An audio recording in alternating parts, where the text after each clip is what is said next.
Next हमारे पास आता है by action of water and ionic hydrate.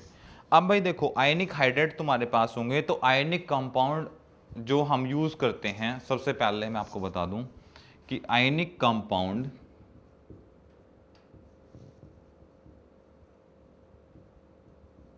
ionic compounds are bad conductor of electricity, but in molten state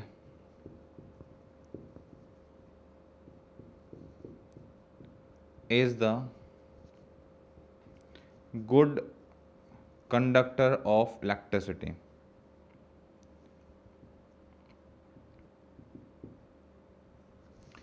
ये भी हमारे पास एक सबसे बड़ी खास बात निकल के आती है।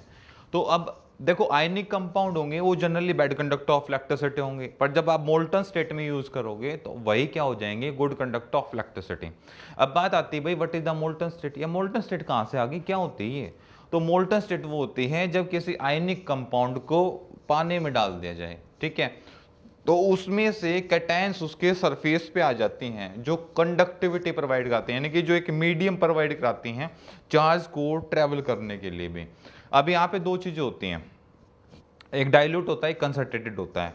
तो डाइल्यूट के अंदर कंडक्टिविटी ज्यादा होती है और कंसंट्रेटेड के अंदर कंडक्टिविटी कम होती है, ठीक है। तो वही बात हम अपने डिहाइड्रोजन वाले कॉन्सेप्ट में करेंगे।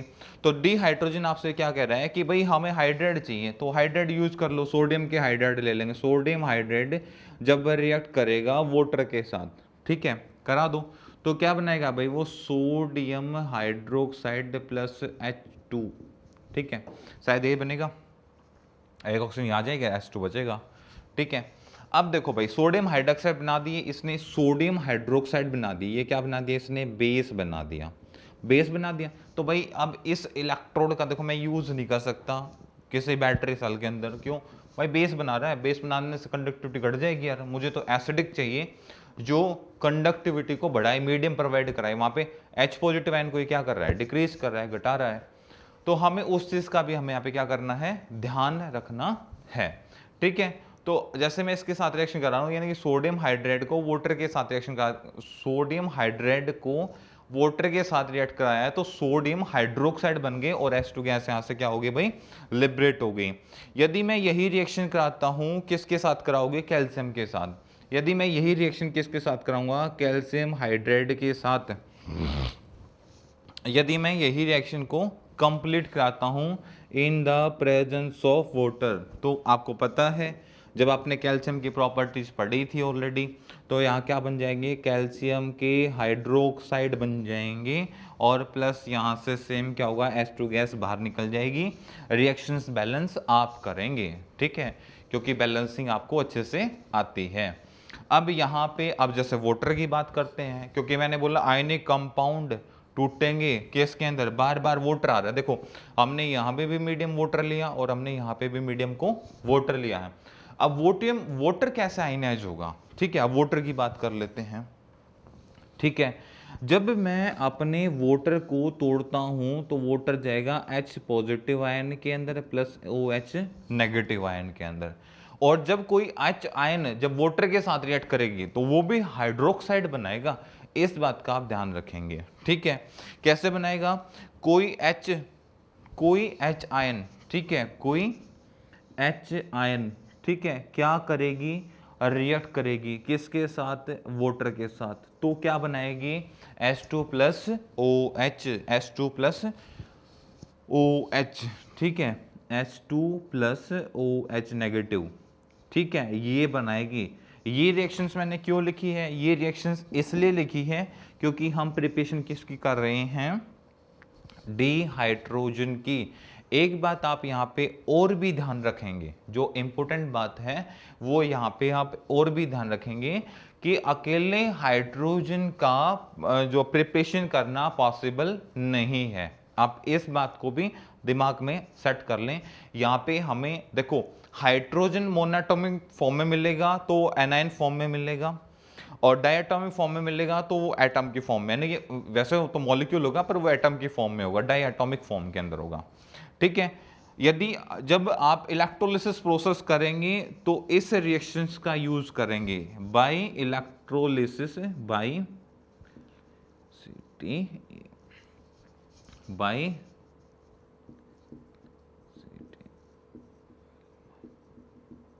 By electrolysis process. जब आप इलेक्ट्रोलिसिस प्रोसेस के अंदर यूज करेंगे तो इलेक्ट्रोलिसिस के अंदर इसका यूज होगा, इस रिएक्शंस का। यानी कि जब आयनिक कंपाउंड आयनाइज फॉर्म में कन्वर्ट होंगे तो उसके साथ आपका वाटर भी क्या होगा, आयनाइज होगा, H पॉजिटिव आयन के अंदर प्लस OH नेगेटिव आयंस के अंदर भी। तो इस बात का आप स्पेशली क्या रखेंगे, ध्यान रखेंगे, नोट कीजिए। फिर कंटिन्यू करते हैं अपनी हम क्लास को। नेक्स्ट भाई जो हम बात करते हैं प्रॉपर्टी ऑफ डी नाइट्रोजन, यानी कि इसकी फिजिकल प्रॉपर्टीज की बात करते हैं। तो सबसे पहले ये गैसेज होती हैं कि it is formed in gases state and exist in diatomic form and exist in diatomic form। Second हमारे पास देखो भाई, कोई भी गैसेज होगी, मोस्टली जो गैसेज होती हैं वो कैसे होती हैं भाई, कलरलेस होती हैं, यानी कि उन गैसेज के अंदर हमें कोई भी कलर देखने को नहीं मिलता। नेक्स्ट पॉइंट हमारे पास, size will be small, atomic size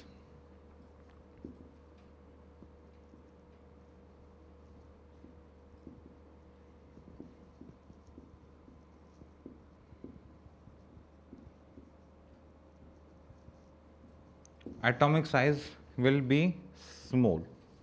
third thing, अभी हमने एंथैल्पीज की बात की, तो एंथैल्पी इसकी क्या रहेगी, हाई रहेगी। ठीक है भाई।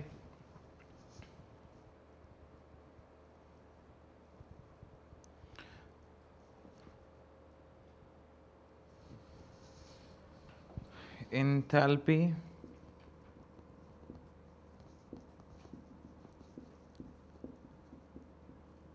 विल बी हाई, एंथैल्पी भाई यहाँ पे हाई रहेगी। एंड नेक्स्ट जो बात, between bond between hydrogen and hydrogen atom will be covalent. ठीक है, यहां पे कोवलेंट फॉर्मेशन होगी। And other compounds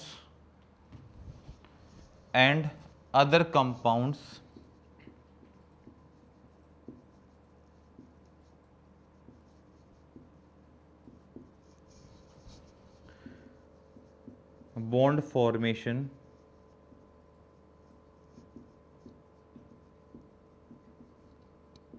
will be ionic, कि अदर कंपाउंड के अंदर बेस की बॉन्ड फॉर्मेशन कैसे रहेगी, आयनिक रहेगी। ठीक है, यानी कि हाइड्रोजन जब अपने नेचर से बाहर निकल के, ये डायटोमिक फॉर्म है, जब किसी केमिकल रिएक्शन में पार्टिसिपेट करेगा तो ऑलरेडी कन्वर्ट हो जाएगा मोनोएटॉमिक फॉर्म के अंदर। तो वहां पे जो इसका बॉन्ड फॉर्मेशन रहेगा वो कैसा रहेगा, आयनिक बॉन्ड फॉर्मेशन रहेगा। ठीक है, फिर हम बात करते हैं नेक्स्ट पॉइंट पे, हमें इसका नीचे पता चल गया। एटॉमिक रेडियस की बात करेंगे तो ये डायटोमिक फॉर्म में होती है। ठीक है, exist in nature diatomic form, already हो गया, exist in the diatomic form, कि जो पाई जाती है वो डायटोमिक फॉर्म में पाई जाती है। तो ये प्रॉपर्टीज हमारे पास हैं, जो प्रॉपर्टीज जो फॉलो करती हैं, जो हमारे पास फिजिकल नेचर, यानी कि जिससे हमें पता चलता है कि उसके बारे में। अब जो ये गैसेस की बात कर रहा है तो यहाँ पे इंटरमोलिकुलर फोर्स जो हमें देखने को मिलता है, तो गैसेस के अंदर क्या होता है, वो काफ़ी लेस, यानी कि काफ़ी कम होता है कंपेयर टू, यानी कि गैसेस के अंदर कम होता है कंपेयर टू वंडरवॉल फोर्सेस। क्योंकि गैसेस के अंदर क्या पाया जाता है, यानी कि force of attraction between the molecules के अंदर बात करेंगे तो वो compare to intermolecular will be less होगा यहाँ पे। तो यानी कि force of attraction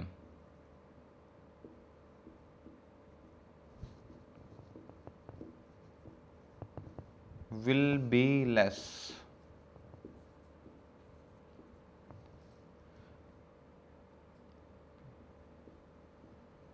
compared to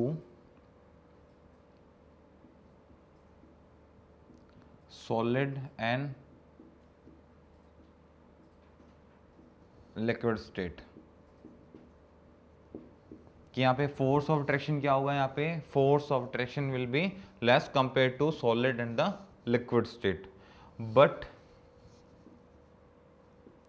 van der Waals forces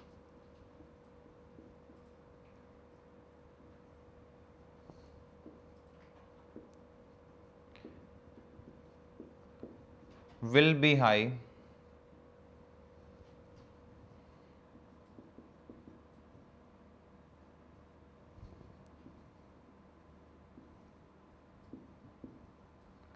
compared to intermolecular force।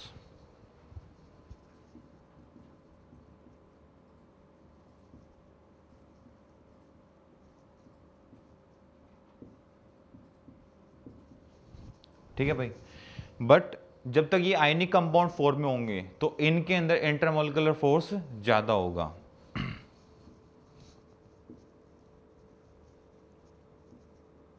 But show the nature in ionic compound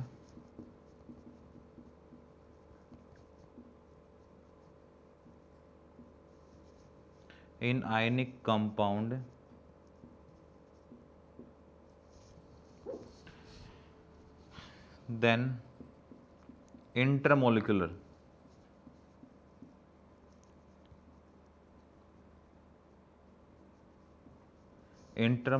force will be high। Intermolecular force क्या होगा भाई, वहां पे हाई होगा। ठीक है, तो इस बात का हम ध्यान रखेंगे कि जब ये आयनिक कंपाउंड की फोर्स ऑफ अट्रैक्शन की बात कर रहा है या ये गैसेस स्टेट में जब वो पार्टिसिपेट करेगा, जब आप इलेक्ट्रोलिसिस करा रहे हो उसके बाद की बात कर रहे हैं, तो आपको डेफिनेटली उसमें ये पता होना चाहिए कि नेचर में वो किस तरीके की प्रॉपर्टी फॉलो कराने, मतलब एक जनरली हम प्रॉपर्टी पढ़ेंगे तो इसका जो बिहेव होगा वो गैसेज जैसा होगा, बट जब आप इसे बाय इलेक्ट्रोलिसिस प्रोसेस कराएंगे जहां पे आपकी आयन ट्रांसफर कर चुकी होंगी तो उस समय ये कंडक्टिविटी शो करना स्टार्ट करेगा। तो क्योंकि ये वहां पे एक मोल्टन स्टेट की तरह प्रॉपर्टी फॉलो करेगा, और आपको पता है ईएमएफ को कैलकुलेट करने के लिए हमें हाइड्रोजन इलेक्ट्रोड की जरूरत पड़ती है, क्योंकि इसका ईएमएफ वैल्यू क्या होता है, 0 होता है। और एक सबसे इंपॉर्टेंट पॉइंट कि हाइड्रोजन के जो ऑक्साइड होते हैं वो कैसे होते हैं, न्यूट्रल। ठीक है, बट एल्कली मेटल के जो ऑक्साइड होते हैं वो कैसे होते हैं, बेसिक। ठीक है, इस बात का विशेष ध्यान रखेंगे, नोट करें। क्लास को कंटिन्यू करते हैं फिर आगे।